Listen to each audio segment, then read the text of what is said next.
Hello, and welcome into another edition of the FanTC Football Betting Pod with Nick and Kody coming at you with our Week 6 Best Bets codes, expanding from 3 to 5 this week. I don't know if you are feeling pretty confident about all of your picks or if you feel like you had to force any in there. What is your general take on your 5 selections this week in totality? Yeah, luckily did not have to force anything in there. I feel pretty good about my 4 remaining selections. Obviously, Broncos plus 10.5 was a little bit of a flop on Thursday night. But, I mean, did I lose the bet? Yeah. Did I really call the game as it happened? Pretty close. I just needed, the Broncos to be a little less inept, and we would have been right there for that cover all day. So I feel pretty good about my 4 remaining bets. I know one of them I think you're going to be on the opposite side of just based on some of your extras that you threw into the doc, but we'll get into that one here in a little bit. Before we kick it off, do you have any college football plays this Saturday that you're playing? I did not actually get a good look at the slate this week. I was really focusing on my NFL picks. I think I like the over in the USC Notre Dame game, and I think there was one more over I was playing. It was a really high total. It's that Oregon Washington. It's at 67.5. I think they're trying to bait you to take the under there. I think that'll be a 35 plus point game on both sides. So I'd still take the over. Oh yeah. But how about you?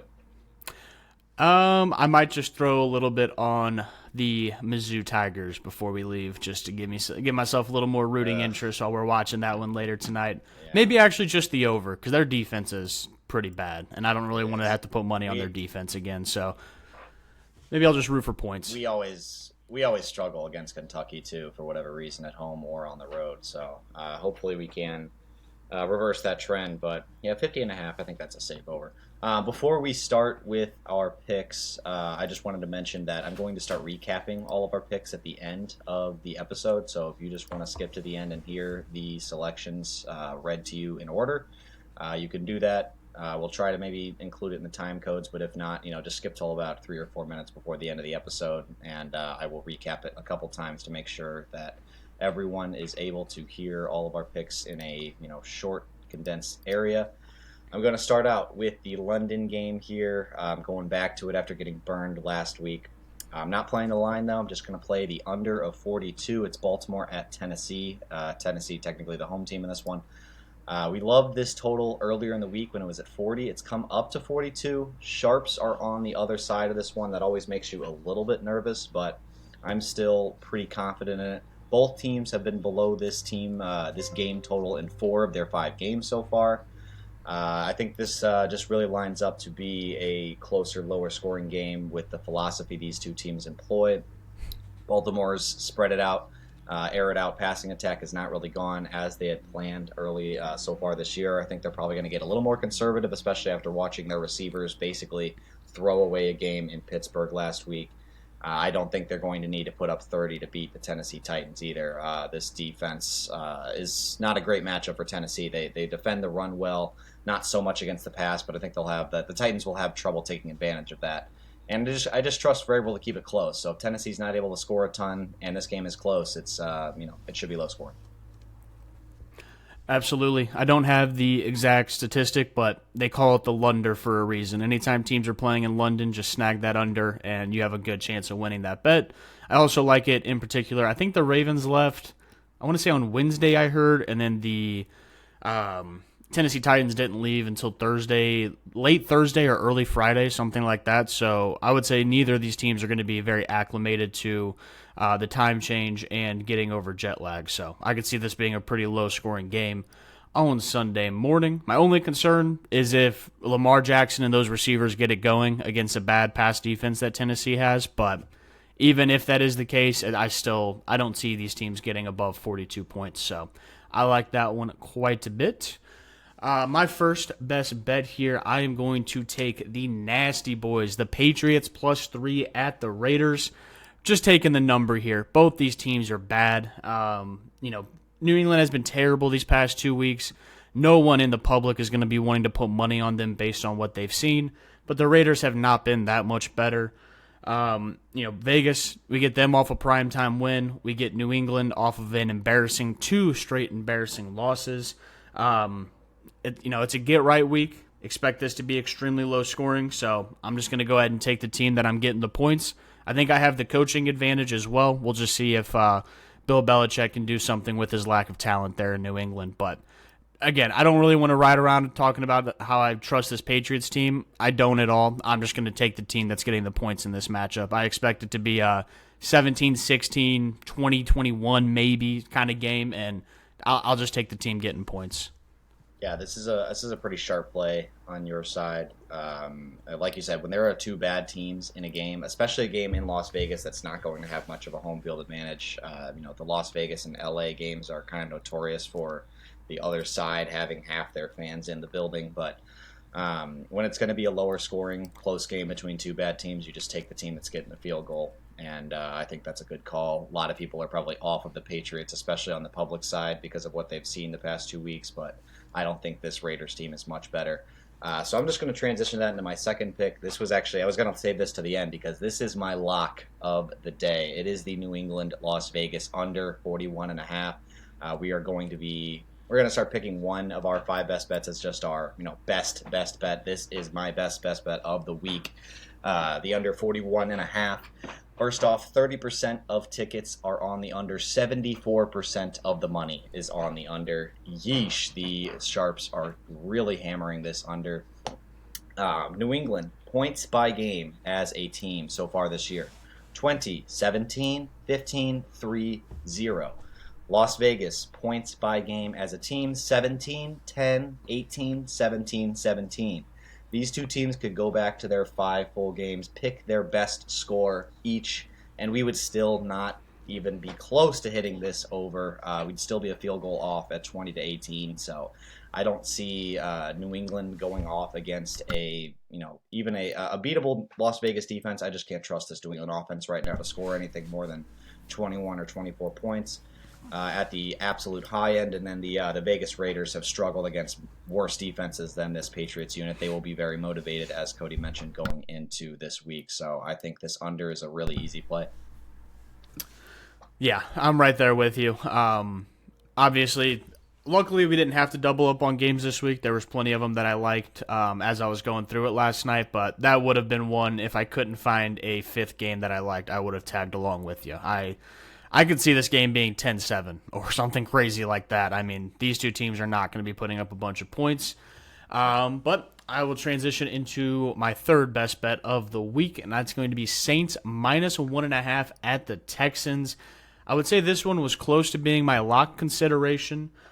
This is pretty simple for me. We're getting a rookie quarterback against a top 5 defense in the NFL.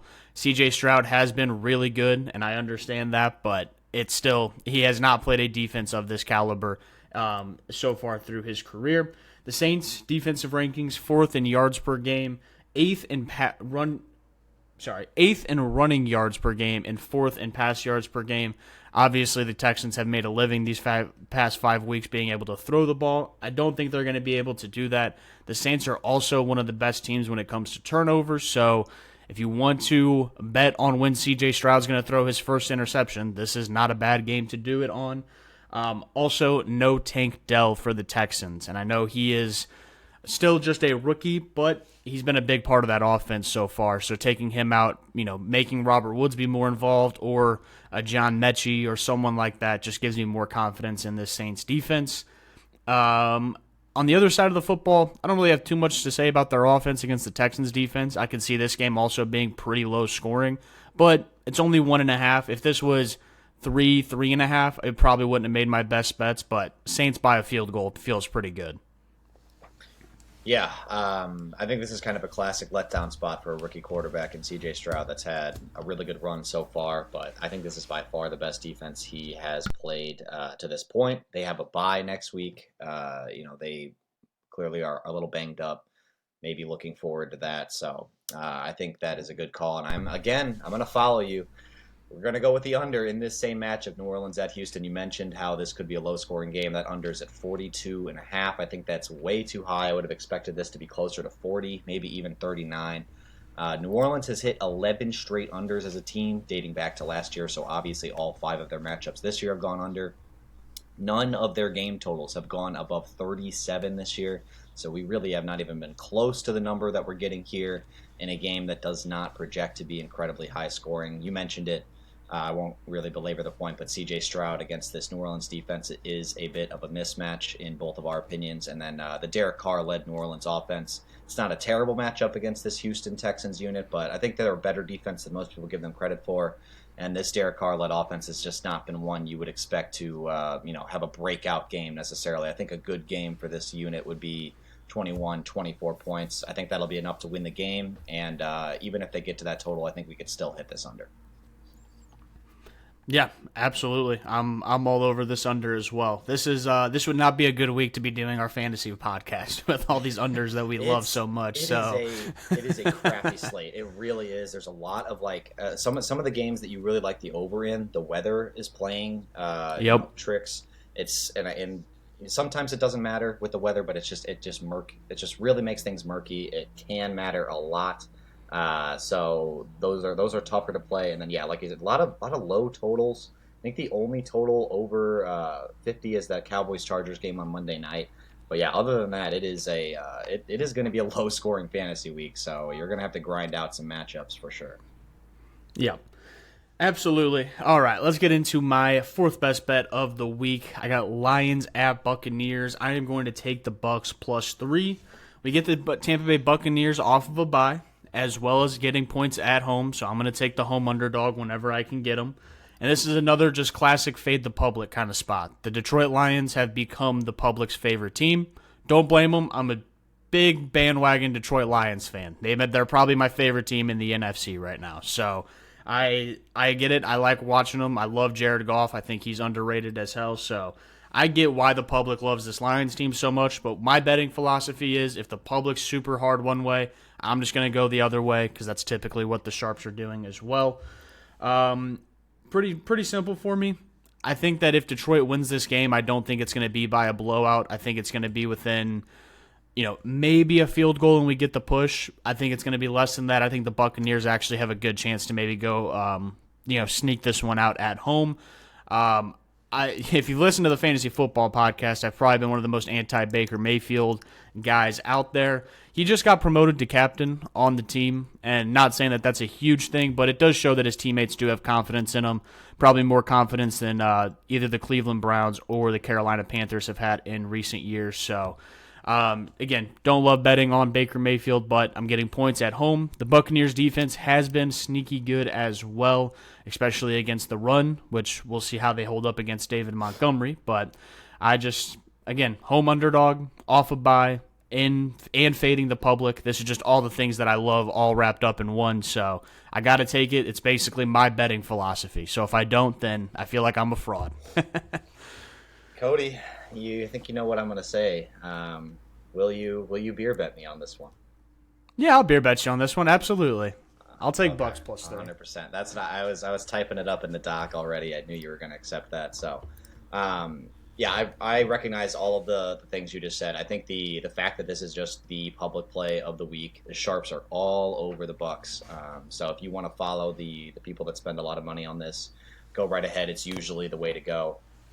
In my opinion, though, I think the Detroit Lions are 6 or 7 points better than the Tampa Bay Bucks on a neutral field. Obviously, this is in Tampa, so you have to consider that. But beyond all of the kind of external factors here, I think the Tampa Bay Bucks have really kind of played up against worse competition. We saw what happened when they played a better team at home in the Eagles. They got kind of blown off the field. I think something similar could happen here. I don't expect Detroit to put up 30-plus points, but I think we could just see a 27-17 type of game here because I just believe the Lions are much better on really, I guess not both sides of the ball. The defense on the Tampa side is pretty good, but I think the advantage is minimal there, and the offensive advantage is pretty huge. So I get it, and I see following the sharps again, usually a good philosophy, but I was going to mention this in my honorable mentions as one of my favorites, or I considered the Detroit -3. So we'll see if the sharps or the Joes end up playing this one out in Detroit or in Tampa. But my fourth best bet of the week, I actually altered right before this podcast. I just got a little bit of a a bad feeling about the. I played the same game, so I played Seattle at Cincy. We're playing the over 45. We actually mentioned this one, or Kody brought it up when we did our preview of this week, and then recapped our best bets for Week 5. But this over came down to 45 in large part due to the weather being a little murky, but it is cleared up. Looks like it's going to be just fine for game time tomorrow. A little chilly, but no wind or rain expected. And the over is still only at 45, so it came down a couple points in large part due to that. But you're getting basically 2 free points in this game, in my opinion. Seattle's offense has been really good since that Week 1 done against the Rams, 37, 37, and 24 points in their last 3 games. And even that 24-point total against that Giants team was mostly because the Giants just completely rolled over, only scored 3 points in that game, so they could have put up more than that. I think the Cincy defense plays into what Seattle does well. It's a bit of a run funnel. They have a good pass defense, not so good on the run. Seattle obviously likes to establish it with Charbonnet and Walker, and then I don't think they really have the horses to cover DK and Lockett on the backside either. I looked at Cincy's schedule. They've actually played a decent slate of receivers. I think Puka Nacua probably be the best one from a production standpoint so far, but I don't think they've faced anything like the tandem of Metcalf and Lockett. I like so my original play was Seattle +3. I got a little nervous looking at the schedule though. The Bengals come out of the bye. They're going into a bye next week. They come out of the bye to San Francisco and the Bills. This Seattle, if this Cincy team wants to make the playoffs, they need to win this game. They are coming out of the bye, and they might be lucky to be 3-5 if they lose to this Seattle Seahawks team at home, because that would mean they split with 49ers and the Bills in those 2 games. So this is going to be a really desperate Bengals team, and that kind of scared me off of Seattle +3. I still like it. If you want to play it, it would make its way into my honorable mentions, but I'll just play the over instead because I think I'm getting 3 free points here, and the weather has cleared up. Both these teams are firing on all cylinders. Give me the over 45 points here. Yeah, I'm a little happy you switched it to over 45 because I think if I had to place a bet on that, I would take the Bengals -3. I just have a feeling this is not my work. This is straight from another podcast, but a guy was reviewing the tape, and he says that he feels like Joe Burrow is pretty close to being back, the way he was moving around last week and such. So if that is the case, I like the Bengals quite a bit, and if you feel the same way, I don't mind the Bengals -3, but I love the over just in general. I think that both these teams could be putting up 25+ in this game pretty easily, and like you said, the Bengals really have to win if they want to stay alive. They really do. Granted, the AFC North isn't as dominant as we kind of thought some of the teams would be, but they need this one because they could definitely lose to San Francisco, and then the Bills have a bunch of reasons to go in and whoop up on Cincinnati after the regular season situation last year and then just getting clowned in the playoffs last year. So I would expect Buffalo to play with their hair on fire when they play, so they need to get this win. And, I like the over quite a bit. I'm not too happy with either of these defenses so far.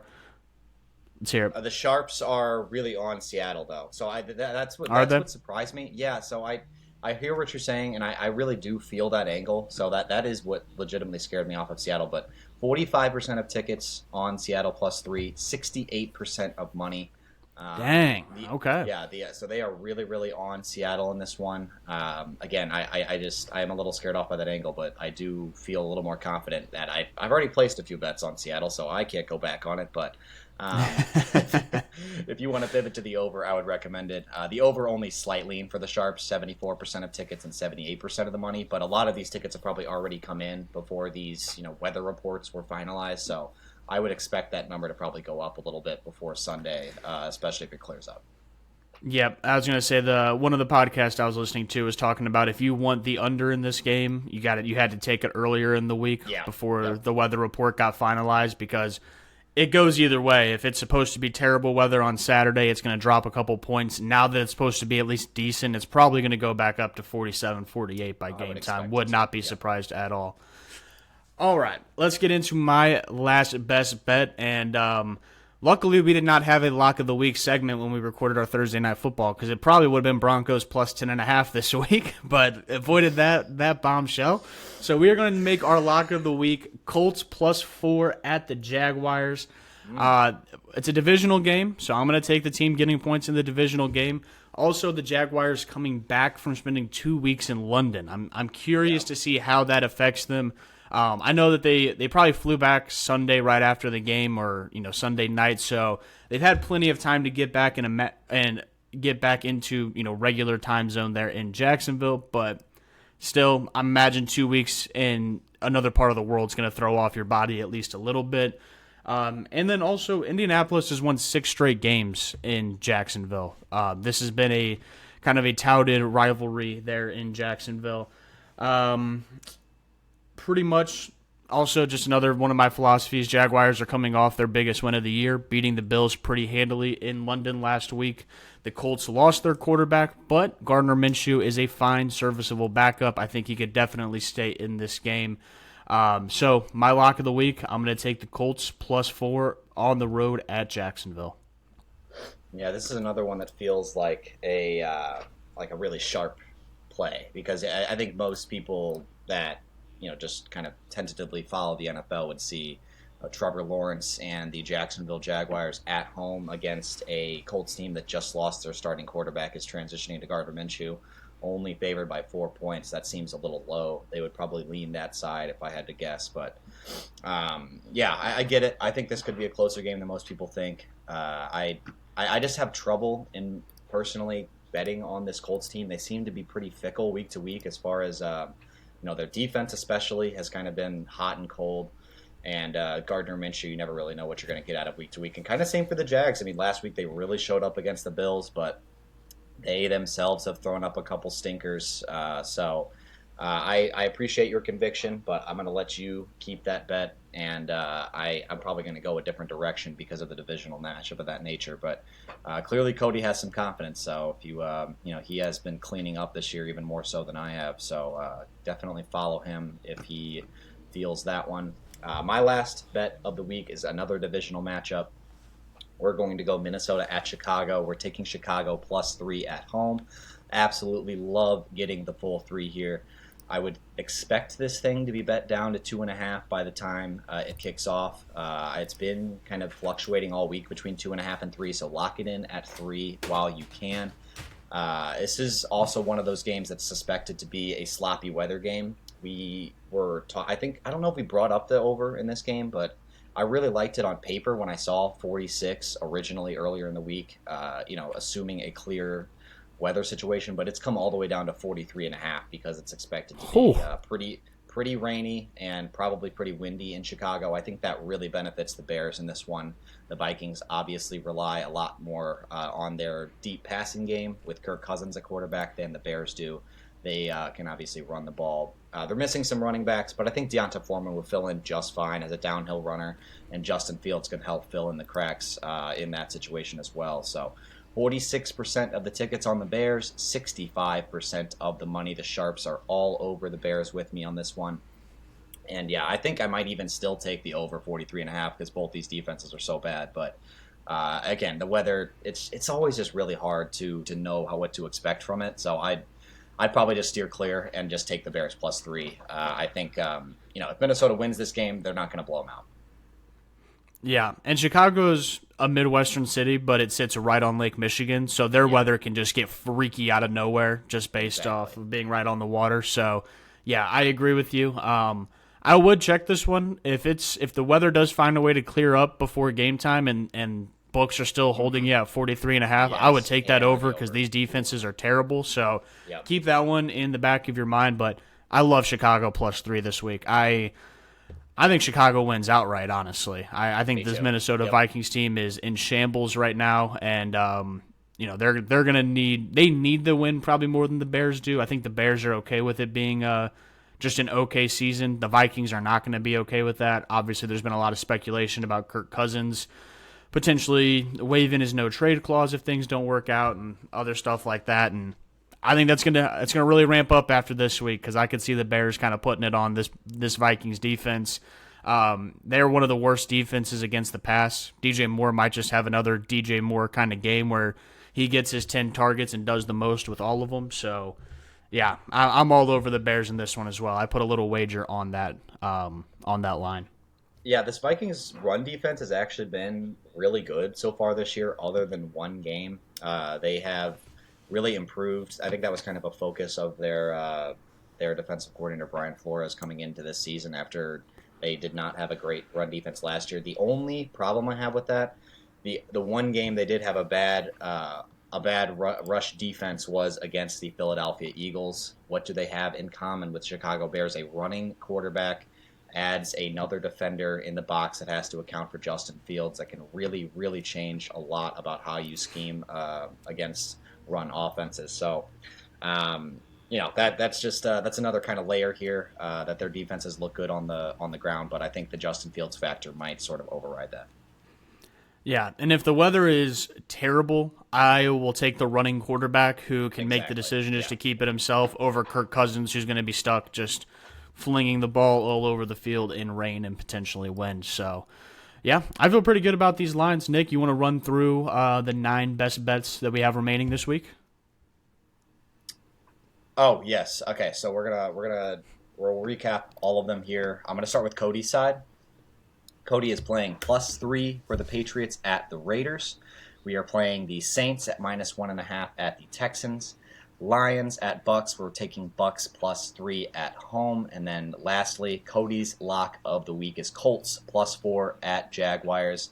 Minshew Lock it Mania up. hopefully taking care of business for Cody this week. On my side, we are going out to London for our first game, Baltimore at Tennessee. We're taking the Lunder under The 42 points Lunder. under 42 points in Baltimore at Tennessee. And we are following Cody to Houston, New Orleans at Houston. We're taking the under 42.5 there. Hopefully New Orleans can keep their streak going. 11 straight unders. I'm hoping to make it 12. Seattle at Cincy. We are pivoting to the over 45 there. Also like playing Seattle +3, but Cody's on the other side, and I kind of gave some reasons why I'm a little scared of that as well. So Seattle at Cincy, play the over 45. Minnesota at Chicago. We're taking Chicago +3. Both of us like that one quite a bit. Lastly, my lock of the week, New England at Las Vegas. We are going to the under. Once again, I'm being a buzzkill this week. 3 out of 5 of my bets are on the under. 41.5 in that game, New England at Las Vegas. Take the under 41.5. That one's easy. It's almost a free square. Yep.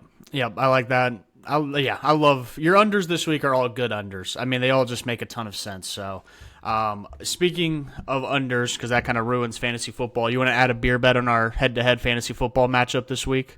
Absolutely, I do. I am going. All right, let's do it. Thank you this week, 100%. We'll see about that. We will see about that. Go ahead and put it in there. I think I have like a 4-point projected higher scoring. So, I mean, it's basically, I think the odds are like 51-49, basically right at 50-50. So, Sleeper hopefully. Sleeper has not caught up to some of my projections, in my opinion. Jacoby Myers still under 10 points on his projection. Kind of ridiculous that he's receiving 10-plus targets a game and that he could be that low. Amon-Ra St. Brown and David Montgomery, I think, will get bumped up as well because Jahmyr Gibbs and Sam Laporta will be ruled out before game time. Ooh, Laporta's out this week? Yeah, he strained his calf in practice this week, so we're going to get a further condensation of targets to my boy Amon-Ra St. Brown and even David Montgomery because he will be playing passing downs with no Jahmyr Gibbs this Sunday. And Cody's got a couple guys coming off high ankle sprains. I think could see slower weeks than they would normally see against some tough defenses as well. So when we recap week 6, we will be sure to tell you about how I beat Cody's ass in Sleeper this week. Actually, I think I'm 0-4 against Cody so far in the 2 years that we have played together in fantasy. So I think so.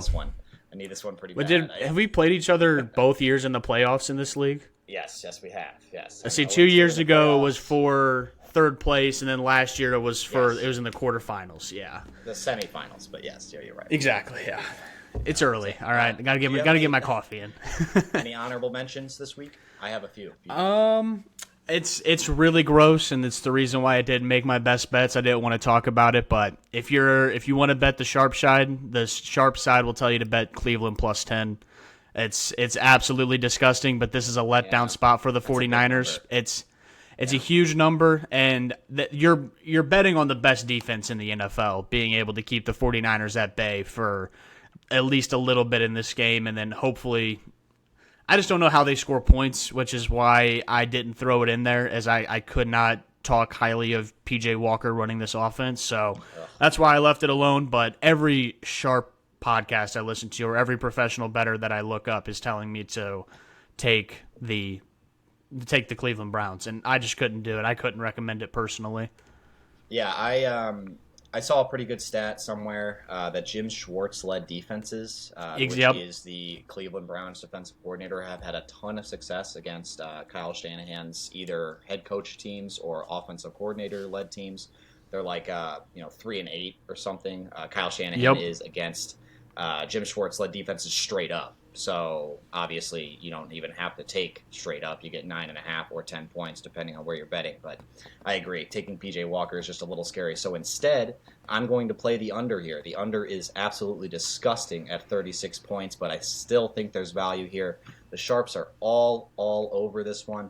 15% of bets are on under 36. 50% of money. So if you want to follow sharps, you play the under 36 here. The public obviously just sees 36 and is disgusted and wants to play the over, but it's probably the wrong side. Another game that could be vastly affected by weather, so that will further play into the underside here, in my opinion. Eagles minus 6.5 at Jets. This one is not really a sharp play. This is probably more of a public side play, but I just like getting this under a touchdown. I think the Eagles are much better than the Jets. I don't see how Zach Wilson scores on this defense. They got healthy last week against the Rams, and we saw them kind of dominate, especially in the second half against a much, much better offense in LA. So maybe a bit of a letdown here for the Eagles having to travel cross country after last week, but I don't see any reason not to back them, especially if you're getting it under 7. I think that's the big pivot there. So that's kind of the reason I didn't go with it. It's a bigger number, and it's been going in between 6.5 and 7. So I wouldn't play it at 7. Would play at 6.5. Yeah, I like that one actually quite a bit. I don't know how Zach Wilson survives against that defensive line. No. I mean, he already holds the ball too long against average defensive lines. I mean, the Eagles could bury this guy this week. And obviously, you're also getting Zach Wilson off probably the 2 best weeks of his career back-to-back that he's ever had. So it's also just a nice, he's probably going to come back to the median, which is pretty bad. So, I also heard a lot of sharps saying just take the Jets and the points. But it's just another one of those. I'm not going to bet on a terrible quarterback against a really good defensive line. So, I don't mind that play with you. I like the under in that game as well, but I just could not stomach going 4 of 5 unders. I don't want to be that much of a buzzkill, but it's 41, which seems again just too high. This is a high 30s game. The 21%, especially with the Jets defense. Yeah, exactly. Both defenses are really good. I don't see the Eagles covering, getting to 30 points, which I think they'll need to do if this is going to get to 41. But 21% of tickets on the under 41, 47% of the money. Another one the sharps are just really, really leaning into on the under on this one. So one more time, I'm going to recap all of our best bets before we get out of here. Kody has Patriots +3 at the Raiders. Saints -1.5 at the Texans. Lions at Bucks. We're taking Bucks +3 at home. Colts +4 on the road at the Jacksonville Jaguars. On my side, I am taking Baltimore at Tennessee under 42. New Orleans at Houston under 42.5. Seattle at Cincy over 45. Minnesota at Chicago +3. Make sure you lock in that +3 number before it jumps down before game time. New England at Las Vegas under 41.5. That is my lock of the week, Kody. Do you have any more wise words for the people before we get out of here? I don't think so. I think I am ready to get out of here. We'll get this thing posted, and then as always on my Twitter and the FanTC Facebook page on Sunday morning, we will post the graphics as well. So make sure to follow us at those 2 places so that way if you miss out on the podcast, you at least see where we're playing for the week. But if you did listen to the podcast or watched on YouTube, hit that subscribe button, hit the like button, leave a comment of your best bet of the week. Help the boys get into that algorithm. Nick, I will see you here in a few hours over at Justin's for a nice little Halloween party. Let's get out of here. Let's do it.